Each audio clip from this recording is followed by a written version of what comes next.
He tried to humiliate her, thinking she was just another woman, but he had no idea who she was and the danger he was in. So after he discovered that she was linked to his daughter who had been missing for years, things got out of hand and their lives will never be the same after this. He thought her innocent, timid, easy to miss. For him, it always began that way. He saw ladies as decoration, tools, background noise, the kind of people who should smile, nod, and hold off on speaking unless requested. Built on conquest, his reputation was always too close, always with a hand that lingered, a joke laden with poison, a compliment that left your skin cold. Under these circumstances, she was his new target. She knew it from the moment she stepped into the office on her first day. The way his stare zeroed in on her body instead of her resume. The way his grin grew just a little too wide. He greeted her as though she were already his. But he was unaware of what was coming into his realm. She carried out her duty well, peaceful, submissive, accepting every insult, every concealed threat, every undermining remark as if it didn't hurt, as if it didn't matter. Like she hadn't already picked up the exact way he moved, the beat of his manipulation, the trends of his power. While she was busy gathering proof, he was busy building his image. Day by day, she watched him destroy others, mostly women. He would rob them of their confidence, twist it,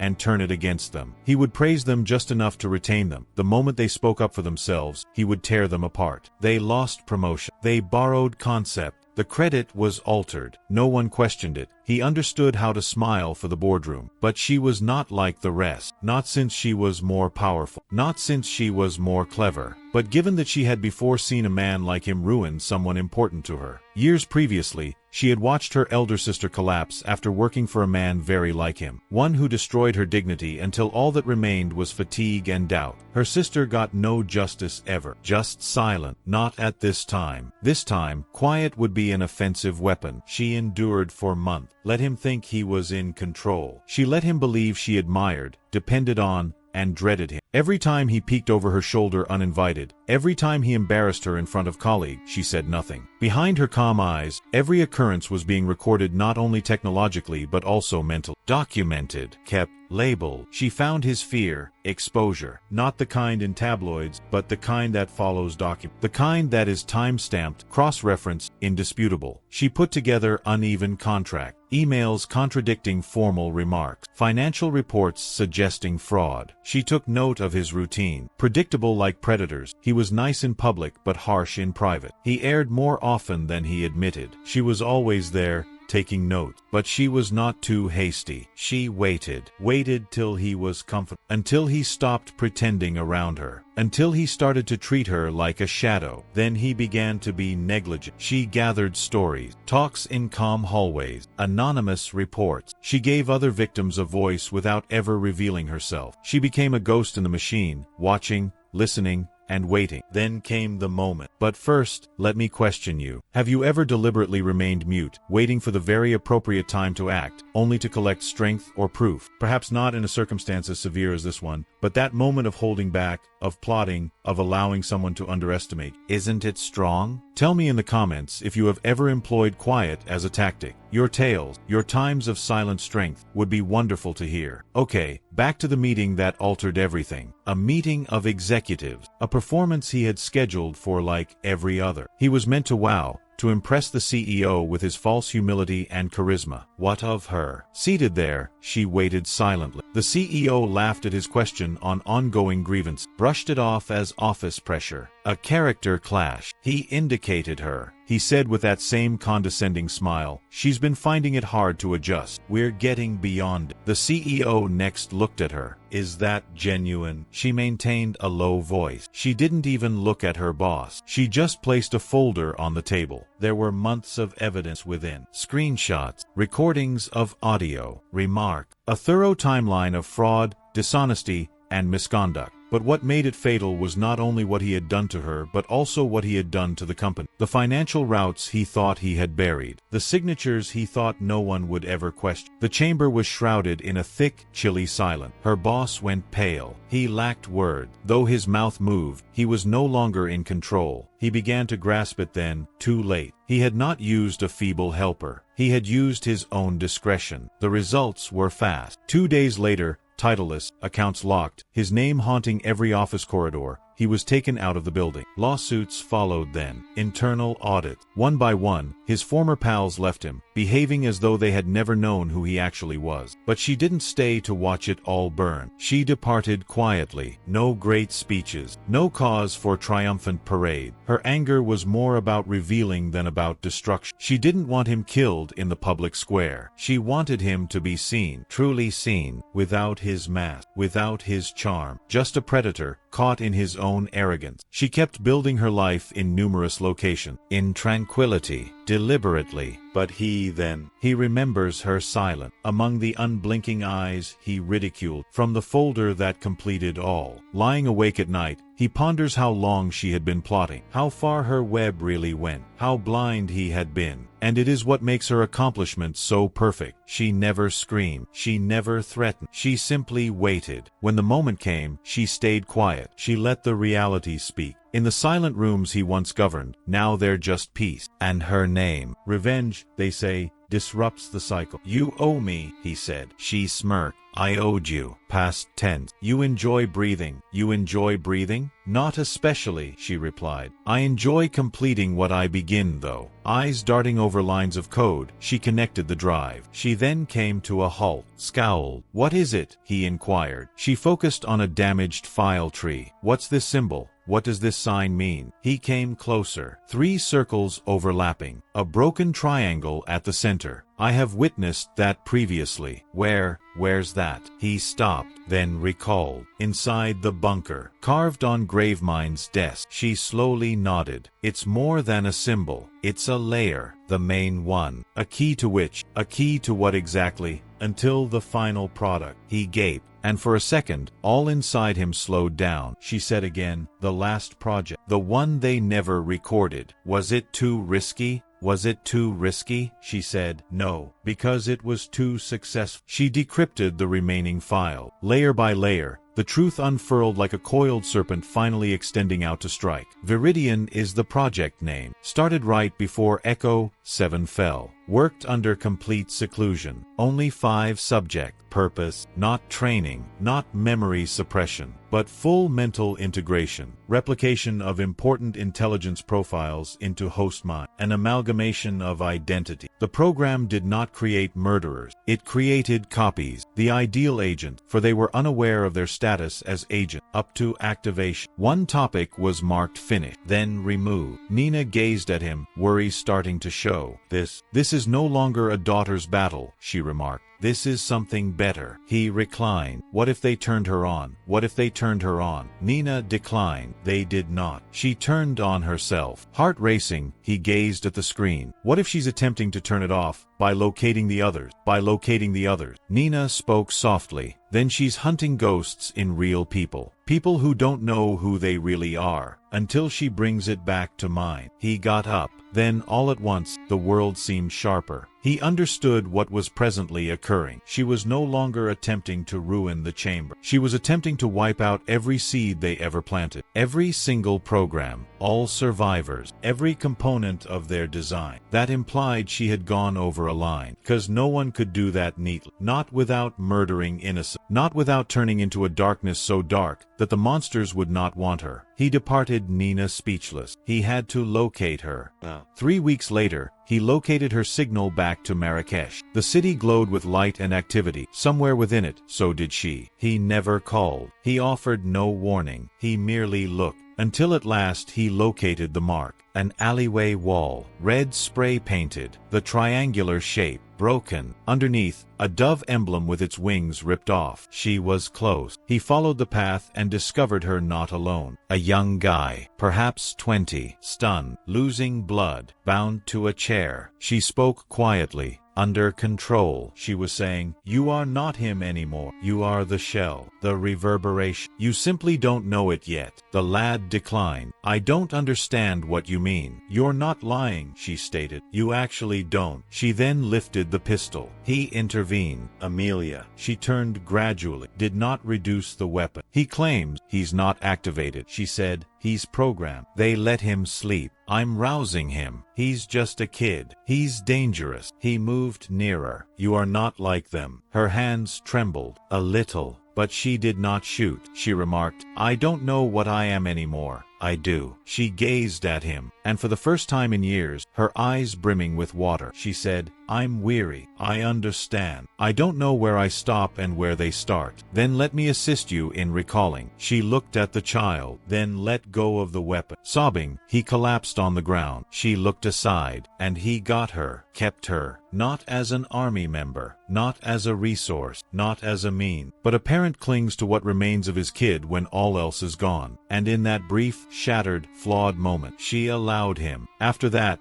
they remained silent on it. The child was moved, given a fresh name, recent recollection. He would forget all of it. Perhaps that was mercy. But what about Amelia? She recalled all. This time she did not run. She remained. At the moment, he remained with her, as long as she let it. He understood the conflict was still ongoing. Far from it. But for the first time, the fire within her was not only fury. It was sorrow. Grief may be cured, too. Perhaps not now. Perhaps not shortly. One day, though. Until then, he would battle alongside her, or perish attempting, since this was no longer only her battle. It was also his, and they would together burn the rot out of the planet, even if doing so required them to turn to ashes. They knew what you were, what you possessed, your title, your entry, your blind spots. Our daughter and our kid? She gazed down. She wasn't included in the agreement initially, but when they realized what she was becoming, how alert she was, how swiftly she acclimated to stress, they made her part of it. "You let them take her. I guided them," she muttered. And for the first time in his life, he wanted to kill someone with his bare hand. She noticed it in his gaze. "I don't seek pardon," she stated. "I just want you to understand." "Understand what?" "Understand what?" "That I loved you." He chuckled, a parched, empty noise. "You don't do this to someone you love." She remained composed.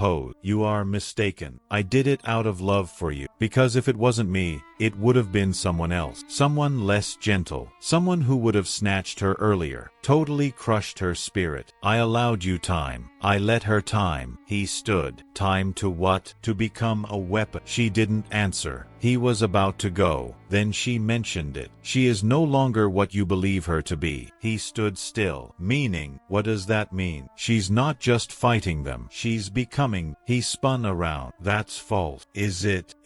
"She's trying to destroy what you all built." "And what happens when the only way to do that is to become worse than the ones you're hunting?" He didn't speak. She stood now, too. Her voice was gentle, lethal. "She is no longer your daughter, not as you recall her. She is unique. The day she must decide between saving you and destroying the planet, she'll strike the match." He drove into the night, didn't stop, didn't weep. He felt nothing now but flame. Dawn came, and he came to a horrible realization. His wife had spoken the truth. Perhaps not regarding love, not about excuses, but regarding Amelia. He had seen it, too, in her eyes. The same precision, the same frigid rage, the same unrelenting concentration her captors once had. She wasn't only dismantling the system, she was substituting it, one at a time, goal by goal. She had turned into the conflict. He had supported her in reaching that point. After that, Amelia ignored his text, not for weeks. Not until the day a man named Dmitry Koval was found dead in a luxury hotel in Prague, his chest caved in by an unlicensed weaponized drone. Koval had been on the list. High-ranking chamber facilitator. There were no witnesses, no security footage, only a message left in his shoe. One word, inscribed in lipstick. Return. He saw the hue. It was the one her mother wore. A note. But he was unsure whether it was intended for him or her. The media took it to be a political murder. Interpol made a statement. The chamber remained silent. But behind closed doors, a shift was underway. The old leaders were vanishing, and something else was rising in their place. Something more volatile, more efficient, more heartless, something that moved like her. Once more, he withdrew into hiding, not to run away, but to consider, and to get ready. He understood she will return to him again one day soon, not as a child, not as a war orphan, but as the judge of all he had become, everything he had failed to be. And when that day came, he would be ready to confront her, to take her on, or to prevent her. Anything was needed, because the truth had now become clear. He didn't only want to bring the chamber down, he wanted to bring her back.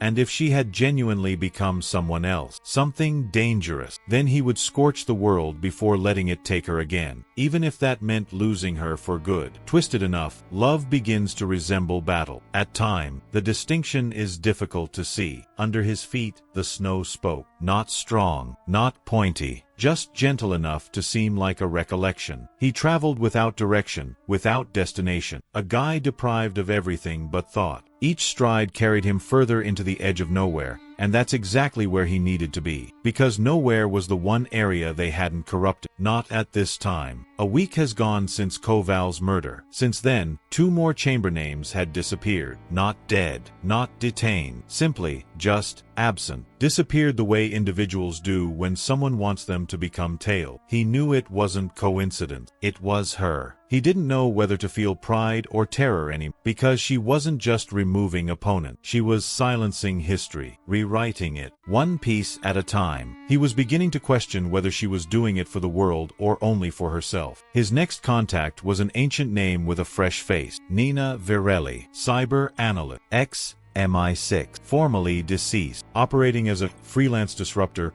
unofficially buried in the deepest networks of world intelligence. She really just knew where every body was buried and who put it there. He saw her at a derelict radio tower outside of Munich. Chilly air, silent air, the sort of location former ghosts called home. "You're late," she replied, not glancing up from her screen. "You always say that, because you're always late." He handed her the drive. Koval's last digital trace. Kept grinning, he remarked, "The concept cannot be killed, though you kill the architect." "We're not here to kill you," she stated. He gazed at her inquisitively. "So why are you here then?" "So why are you here?" "To let him see what you created." Then she looked at her father. Then she left. Now he was alone himself with Gravemind, and for the first time in decades, he sought solution. He got the guy talking, regarding all, how they choose her, why they employed him, their next plan. But the one response he didn't anticipate, it was this: she was not the only one ever. "What is it?" "What?" "She was the one who got away. Still, there were others. You refer to them as ghosts. I call them seed." He looked at the guy. "How many? How many?" Gravemind grinned, blood in his fang. "Every one of them." A blast then shook the space. She had set up the location. They had 5 minutes to get away. They abandoned Gravemind, still alive, but interred, quieted, irretrievable, like the kids they had employed. They remained silent back at the surface. They simply stood under the stars, chilly, weary, still breathing. Looking at her, he tried to find the appropriate word. "I let you down." She shook her head. "You were exploited, just as I was. But I missed it." "Now you do," she remarked. "That's plenty." He turned away. She let him go. But as he got to the car, her voice located him once more. "One more name is there." He stopped moving. Who? She strolled up next to him, whispered it into his ear. His face turned white. Since it wasn't a stranger, it wasn't even a bad guy. It was someone he had formerly adored, and someone he had let lie. He did not answer. Frozen by the burden of one name, he remained motionless. The syllables seared in his chest like acid. A name he once trusted to speak. A name that formerly signified comfort. A name he had kissed into the flesh of dreams. Now it was a wound refusing to close. His breath fogged the air, but within, everything was on fire. He grumbled, "Say it again." She remained unflinching. "You heard me." He looked away, but the tempest within him followed suit. That name undid everything. Not only the falsehoods or the treachery, it changed the significance of his history. She observed him.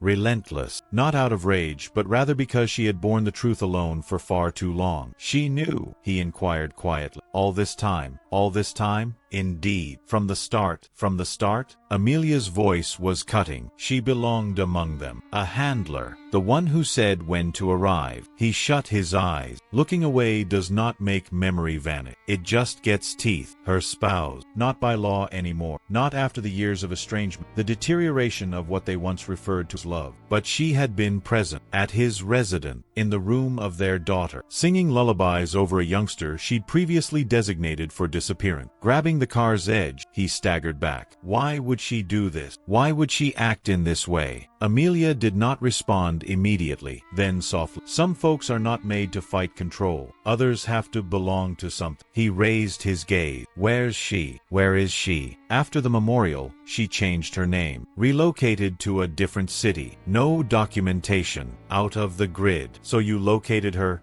and you located her? Amelia looked at him. Many years ago. The suggestion lay between them like an open grave. He moved ahead. So you didn't murder her, and you let her live? No. Why not? Why not? Her gaze grew steely. It wasn't time. The following week was a haze of movement and quiet. Sleep eluded him. Could not eat. His thoughts raced in circles. Images from 20 years earlier replaying with fresh context. Every grin his wife had given. All justification. Every look away from Amelia weeping at night. He now witnessed everything. Not out of ignorance, but as a calculation. She had been put in his life like a virus, designed to watch, report, and when the moment was appropriate, bring. He remembered their first encounter, a celebration, introduced by a common acquaintance. Immediate link, the tornado love, her knowledge of how to soothe him, when need, how to press it, how to fade into the background as required. It was not love, it was a design. That awareness almost destroyed him, but he could not afford to fall apart. One door remained unopened nonetheless, and behind it, the one person he never wanted to encounter again. They found her in a beach hamlet in southern Italy. Small, beautiful, untouched by time. Her home was a villa facing the ocean. The sort of location folks retire to when they believe they have outpaced the past. In a linen robe, she answered the door barefoot. Though her eyes remained keen, her hair was gray-streaked. For a time, they remained silent. She grinned then, as if nothing had changed. "Hello," she stated. He did not smile back. "You have been concealing." She moved aside. I waited. The living room was full with sun, white drapes, books, a half-finished painting on an easel. She poured tea, like she had done 1,000 times before. But this time, he didn't touch it. "Why?" She sat, crossed her legs slowly, and answered without hesitation. "Because they asked me to." He opened and closed his eye. Just like that.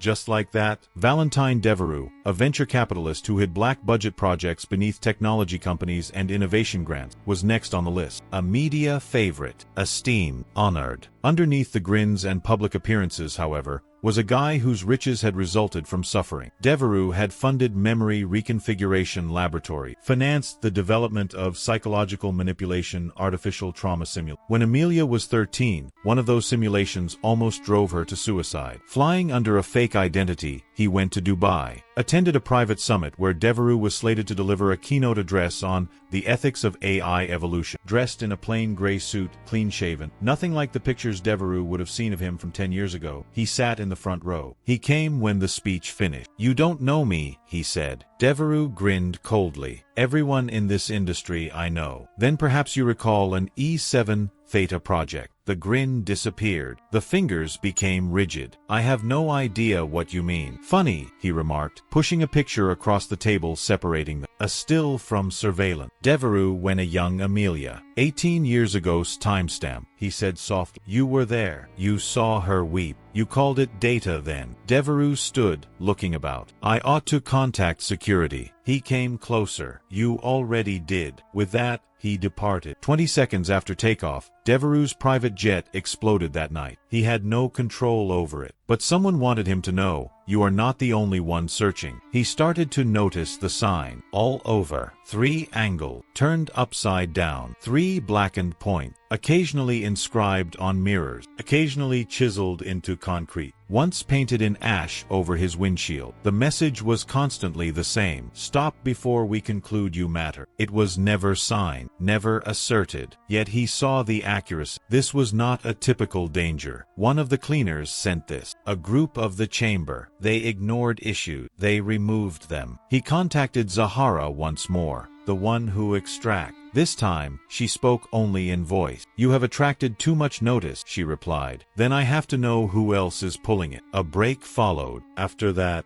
"There is a guy. Codename, Gravemine. Your real name. What is your real name?" "It doesn't matter." He trained the first generation. The one who hired Amelia. the one who showed her how to vanish. His stomach sank. She claimed her recruiter escaped her memory. Zahara claimed she lied. To save you. Where is he? Where is he? You can walk into nowhere. He operates a fortress. A what? A what? Zahara was unsure. They call it the non-existent black site. Far below ground. Shifting. Constructed inside military tunnels or abandoned mine. Grave mines 1. They refer to it as Hollowgate. Could you let me inside? Could you let me in? I cannot. She can, though. Then, just like that, the connection fell silent. The trip led him north, miles upon miles of pine and frost. He followed a succession of burned trail markers, each one resembling that same inverted triangle. He discovered a cabin at the rim of a glacial canyon. New snow tracks, fumes. She was waiting inside. No firearms on hand. No barriers raised. Only her. Elder. More difficult. But yet she said nothing. He didn't ask for solution. Rather, he moved forward and set a photo on the table. Devereaux. Deceased. She gazed at it, then at him. She claimed, I didn't kill him. I didn't inquire. He was little. A device. Not the designer. I understand. Then, more softly, I believe someone is assisting us. She agreed. A splinter lurks within the chamber. A break. Many believe the initiative overreached. Then what about the rest? What about the rest? They believe it fell short. He took a seat. Hollowgate is what I want. She stared at him for a long, then turned away and opened a drawer. In there, blueprint, charting, schedules that rotate, monitoring trend. She set them out like a general getting ready for battle. She remarked, I've been waiting for the appropriate time. Devereaux's death will only help them to strengthen. We then go right away. Together. Together? He looked into her eyes. Always. Getting to Hollowgate was awful. A former coal mine running into a mountain's belly. Seismic sensors, pressure plates, retina scanners wired into the system. Amelia, though,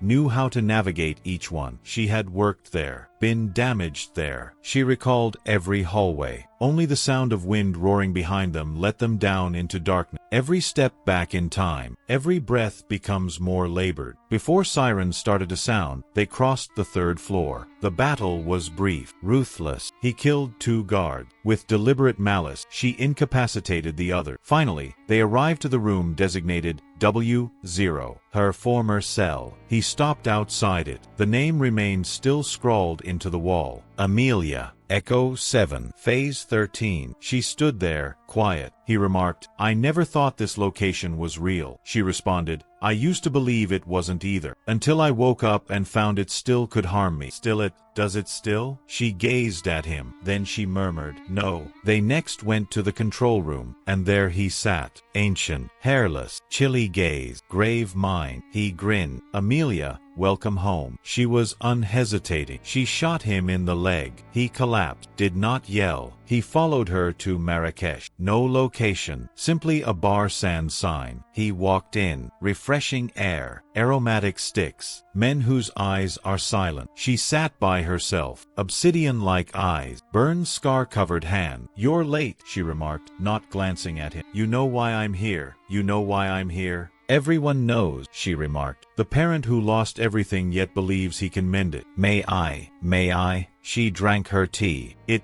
depends on how much of yourself you are willing to lose. It's gone already. Not yet, she replied. You will, though. She gave him a phone. On it, coordinate. A shelter. North Pole. Far off. She said, final sight of Echo 7. Where they turned it off. Where your daughter fought last. He looked at the display, then back to her. What lies ahead for me? What lies ahead for me? Her smile. It's your turn. The trip was terrible. Flights increases. Frozen winds slicing through memory and blood. Half buried in snow, he discovered the bunker behind a mountain shelf. Though not unbreakable, the entryway was sealed. Inside, gloom, plus quiet. Footsteps next. Her speaking. You should not have come. He spun. She remained in the corridor. Grime on her visage. Frozen in her hair. Living. More powerful. More daring. He attempted to talk. She declined. I told you. I told you. This is my battle. Your war is not something I can prevent. I am here to battle beside you, she said. You're too late. They are aware of your presence. Lights came on. Gunfire far away. People. She took his hand, and for almost 2 decades, they sprinted, in unison. Behind them, The walls shook. Concrete fractures rang with the sound of footsteps, distant yells, and clipped radio orders in a language he couldn't identify. Sprinting made his legs scream, but he refused to let up.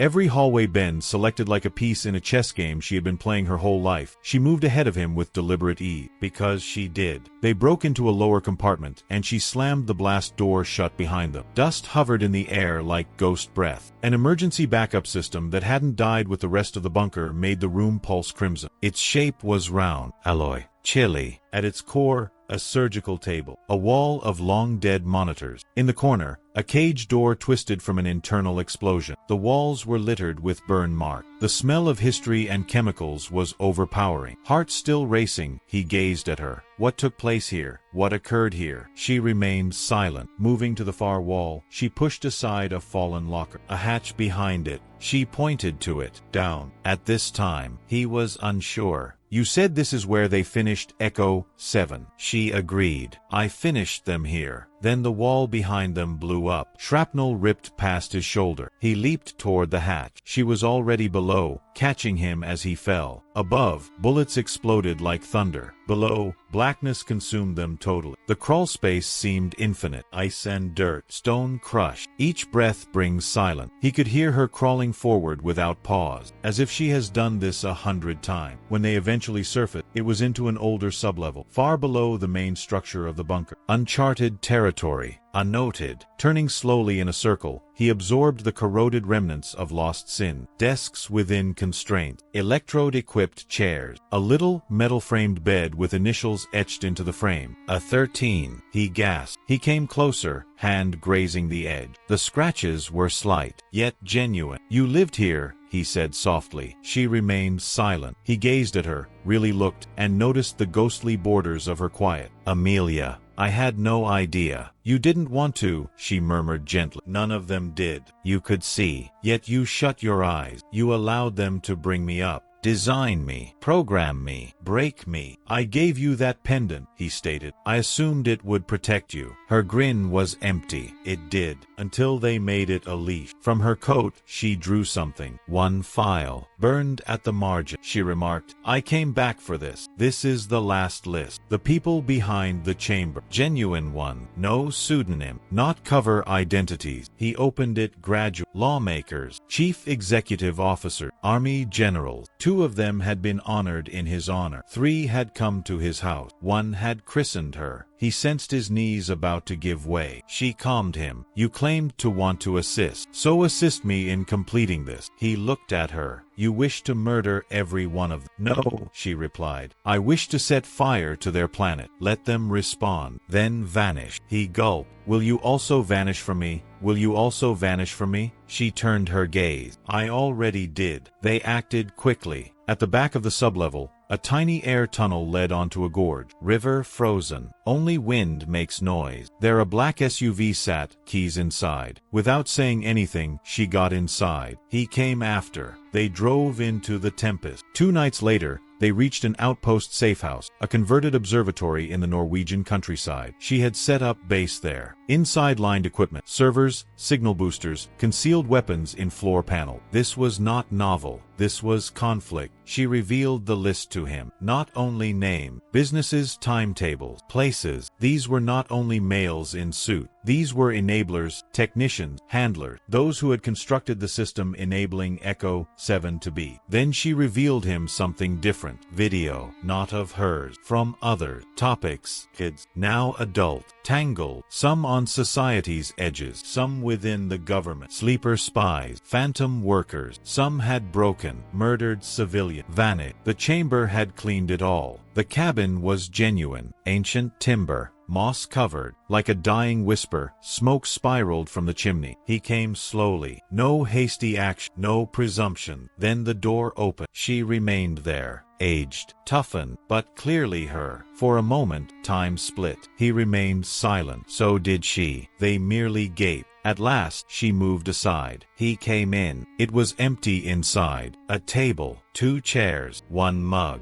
a fireplace. She poured tea uninvited. He took a seat. "You should not be here," she remarked. "I had to find you. You weren't supposed to come." He gazed at her. "Why the pendant?" She didn't respond immediately, only gazed at the flame. Then, "To find out whether you would follow." "Why?" "To know what you would do with the truth." He gulped. "And," she looked into his eye, "you broke it all. You burned what had to burn. But you're still attempting to mend something not yours to mend. Your father is me." "No," she answered softly. "You were my father, before you let them take me." He flinched. She leaned forward. "You want to help? Then stay out of my way." "I cannot." Sad and pointed, she grinned. "Then you'll perish in it." He rose, strolled to the door, looked back one more time. "I'm not out to rescue you. I understand. I'm working to ensure they never again harm anyone." Something in her eyes sparked. Not gentleness, acknowledgement. She nodded one time, then spoke the final words he would hear from her that night. "Then begin with Marriott." His heart stopped, though. He was the first, not the last, though. "He told me the name of the guy who financed it. He controls what remains of the program." "Who is it?" She walked past him into the shadow. Then her voice returned to drift. "The friend you have oldest. He came back to the town. Heart racing, mind coming apart. Only a small number of individuals fit that description." He began to excavate. The pattern appeared like decay under wallpaper. Shell Corporation, offshore account, aliases buying real land, old contracts executed during her abduction. They all went back to one name: Nathan Voss, investor, donor, godfather to his daughter, the man who stood by his side when the hunt started, who wept throughout the memorial, who vowed to keep searching forever, the man who once said, "Some disappearances are better left that way." He knew Voss's whereabouts. A gala, a charitable event, irony suffocating the atmosphere. He came uninvited, dressed in black, no tie, storm cloud-like eyes. The guards let him go. Voss noticed him approaching, did not flint. "Old friend," he replied effortlessly, raising a wine glass. "You look haunted. You buried her." Voss grinned faintly. "Everyone buries ghosts." She was a kid, not a ghost. Voss drank. She was a threat now and an investment. He came nearer. "She's keeping an eye on you," Voss murmured. "I hope so, because the game is about to start again." The music rose, flashes from camera. Then the conflict began again, not of weapon, but of mysteries. The atonement had just started out. Standing in the shadows of his own mansion, the grand estate that once represented his success now felt like an empty shell resonating with the ghosts of betrayal and loss. The marble floors, the opulent chandeliers, the priceless art, none of it mattered anymore. His world had been painstakingly built on the basis of trust and family, but that very foundation had collapsed under him, exposing a chasm of treachery. Nathan Voss. The name echoed in his head like a never-ending drumbeat. His oldest friend, his confidant, the man who had stood by him during the darkest days of Amelia's disappearance, was now unmasked as the puppeteer behind the strings of his suffering. The revelation was a poison seeping into his vein, fueling a fire that demanded retribution. Not yet could he face Voss directly. The man was a fortress surrounded by political and physical security layers. A direct attack would be suicide. No, he had to dismantle Voss piece by piece, erode his power until he was exposed. He required allies to accomplish that. People who had suffered under Voss's machination, those who had felt the cold grip of his manipulation. His first target was journalist Elena Ramirez, whose career had been destroyed after she revealed a financial scandal connected to Voss's businesses. Once a rising star in investigative journalism, Elena had been reduced to a cautionary tale, blacklisted and discredited. Finding her wasn't difficult. She had retreated to a small coastal town, surviving by writing freelance pieces under pseudonym. In a softly lit cafe with the aroma of salt and coffee mingling in the air, he approached her. Elena sat in a corner, her eyes combing a worn notebook. She glanced up as he slid into the seat opposite her, mistrust dancing in her eye. "I know about Voss," he started, his voice low. "I know what he did to you." Elena's gaze tightened. "Who are you?" Elena's eyes narrowed. "Who are you?" He paused before choosing honesty. "I'm Amelia's father. Voss was behind it. She was taken from me. News outlets covered it extensively." He nodded. "I require your assistance to bring him him down. Elena crossed her arms and reclined. And why would I take a chance on what remains of my life for this? Why should I gamble what remains of my life for this? Because you're a journalist, he responded. Because you care about the truth. And because Voss ruined your job to quiet you. But we go about it my way. No foolish action. Agreed. Their alliance established, they started to discover the skeletons buried deep underneath Voss's kingdom. Elena's investigative abilities were unmatched. Using his resources, they followed a decades-long web of corruption. Voss's reach was diabolical and far-reaching. Money laundering,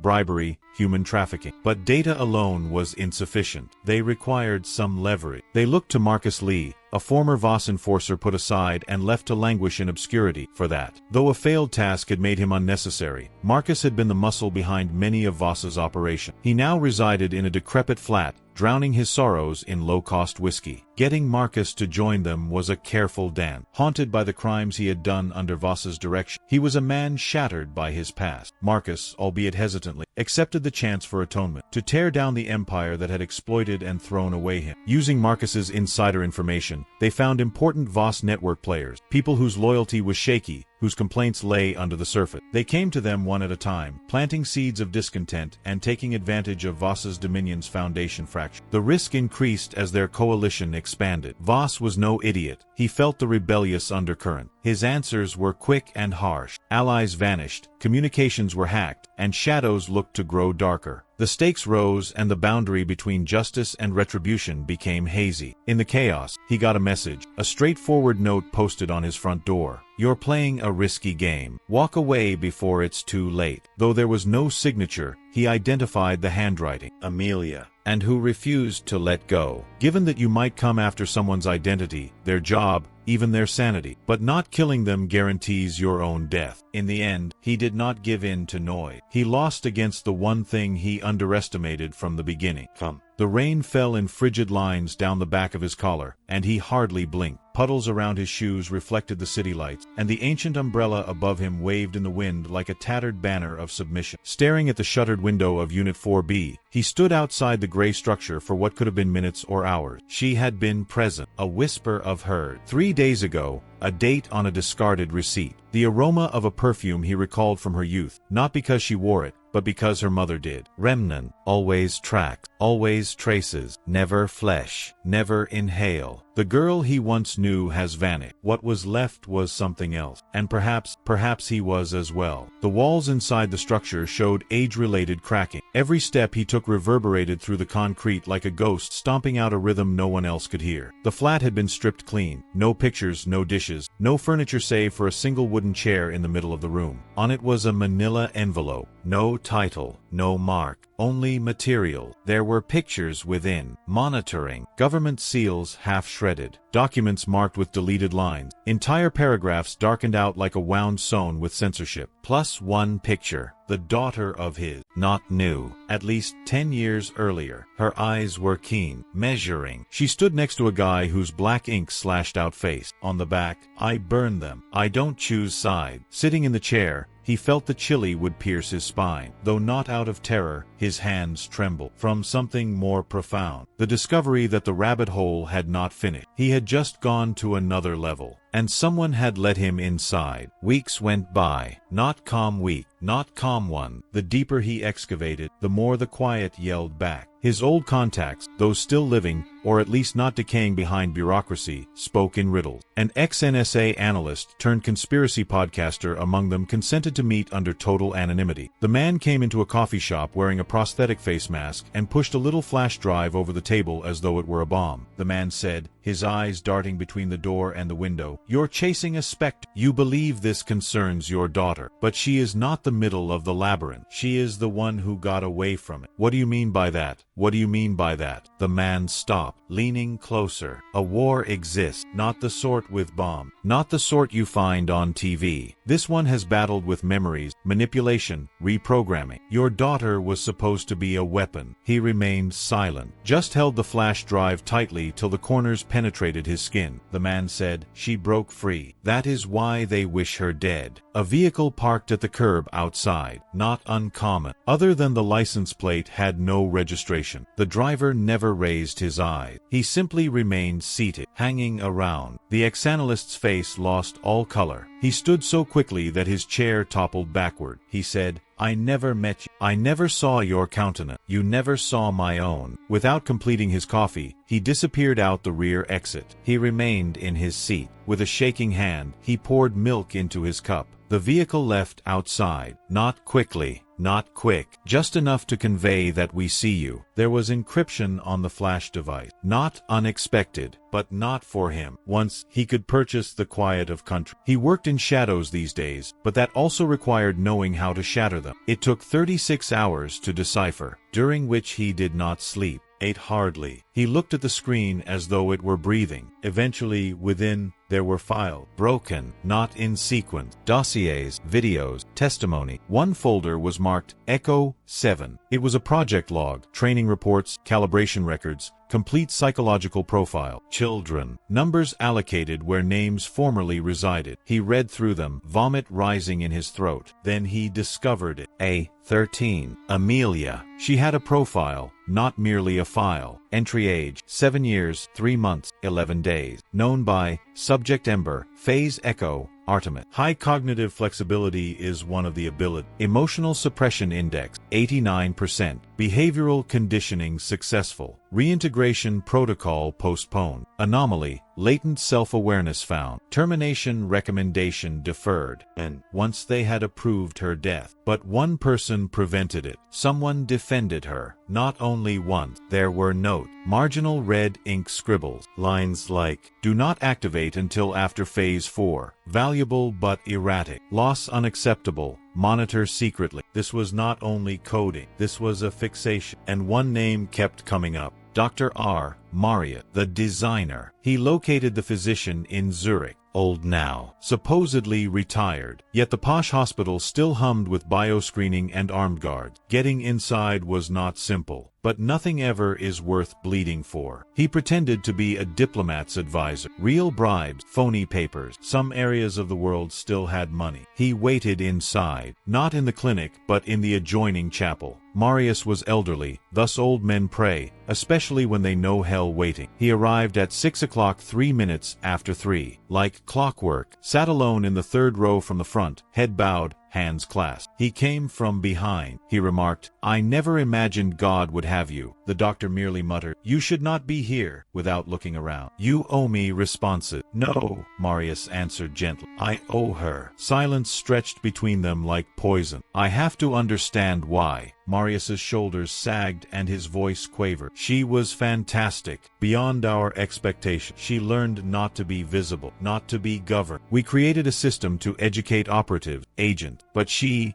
taught herself to run away from it. You constructed the cage." Marius turned then, pale eyes, crumpled hand. Then she set it on fire. He remained silent. Marius sighed. "You thought it was love. You gave her the pendant. But it was how we found her. We used everything you were." "Where is she?" Marius merely shook his head. "She has left. She has turned into something no one can catch." "I don't want to catch her," he retorted. "I want to protect her." The doctor looked at him for a long time. Then he reached under his coat and took out an envelope. "She emailed me this months ago, before she disappeared once more." He opened it. One picture inside. A remote cabin in a woodland clearing with trees grasping at the sky like skeleton fingers. The rear. "Come alone. Or don't come at all." No sign. But he recognized the writing. The woods were quiet. Not calm. Aggressive. Not even the birds spoke. He parked far away and walked in. No gun. No gadgets. Just boots, breath, and blood. They say the story finishes once you get just, but that's only true if the other side stays down. He didn't. Of course, he disappeared for some time. After her disclosure, there was silence. The board left him and his empire collapsed under him. The kind that is satisfying. Like ending. She thought it was over. That he had finally plunged into obscurity and his own shame had devoured him. She thought the calm to be eternal. But predators don't go away. They retreat. They rebuild. Now he was back. Not by means of press conference. Lawsuits are not the mean. Not via court action. Not with lawsuit. Speaking through cracks in places she thought were sealed shut. He returned like a shadow crawling beneath the door. Rumors started to spread. Her name in circles it did not belong. Sudden job offers that vanished. Colleagues growing apart. Ignored messages. A pattern too precise to be chance. At first, she was doubtful. One night, however, her flat door was ajar. Everything was present. Nothing changed. The air, though, was wrong. Her desk drawer was slightly open. Her folder relocated. Just enough to make her doubt whether she was going insane. Then she ceased to question. She got the message. No indication. No threats. A single boldface printed line. You started this. She stayed composed. She did not cry. She became more acute. He was trying to disturb her, to get into her head. He came quite near, but he had forgotten with whom he was working. She had been formed in silence. Under pressure, she saw instead of panicking. She stayed. That is what initially gave her the edge, and it was what would save her now. But she knew this would not be like before. He had nothing left to lose. He would not contact her through the boardroom. Like she had done, he would emerge from the shadow. Now it was her turn to feel the gradual crawl of paranoia, the sensation of being watched, the uncertainty in every face that he previously felt. He hoped for her to feel chased, vulnerable, alone. But this was not the same woman he wanted to destroy. She had scars now, memories like armor. More importantly, she had become far more damaging. She started monitoring the leak.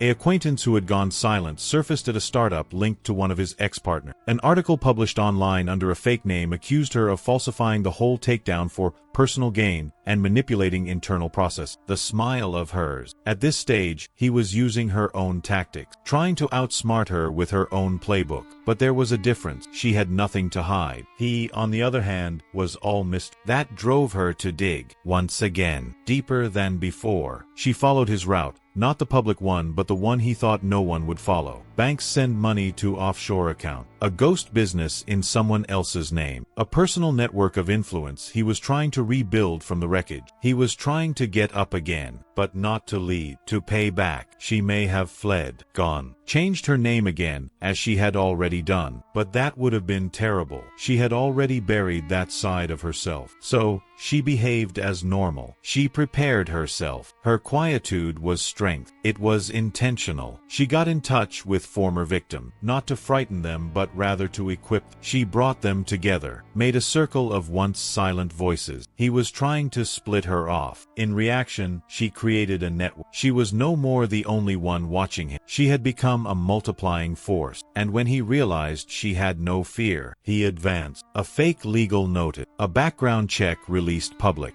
A faceless source trying to connect her to a non-existent scandal. He was quite keen. Though his claws were already dull, he continued to swing wildly. The mistake he made? He thought she would break under pressure. But pressure was her sweet place. That implied she performed. Quiet, personal. She waited for the suitable moment, when he crossed too far into the light, when he grew haughty again. Attempting to sneak back into legitimacy, he did an interview under a false name extolling his redemption arc. She did not attack his lies. She only showed the truth. One leak. One drop of real information. Verifiable, time-stamped, irrefutable, sent to only the right people. Then one more time, and one more. The web collapsed on him like a trapdoor. He tried to turn it, blame her rather, behave as the victim. But this time, no one was buying it. This time, she was not just one woman. She was the echo of every voice he tried to quiet. He vanished once again. But now there was no more fleeing. No one left to run things. No more masks to wear. What about her, then? Sitting in her quiet apartment, the folder on her desk finally closed for good. No more memos. No more game. Just calm. But not the quiet of fear. The calm of contentment. He had come back looking for retribution, and found something even more awful. A woman who remembered, who changed. If this story kept you hooked until now, just wait until you see what's next. Another journey full of twists, dangers, and discoveries awaits you. So don't stop now. Click on the next video and keep this adventure going.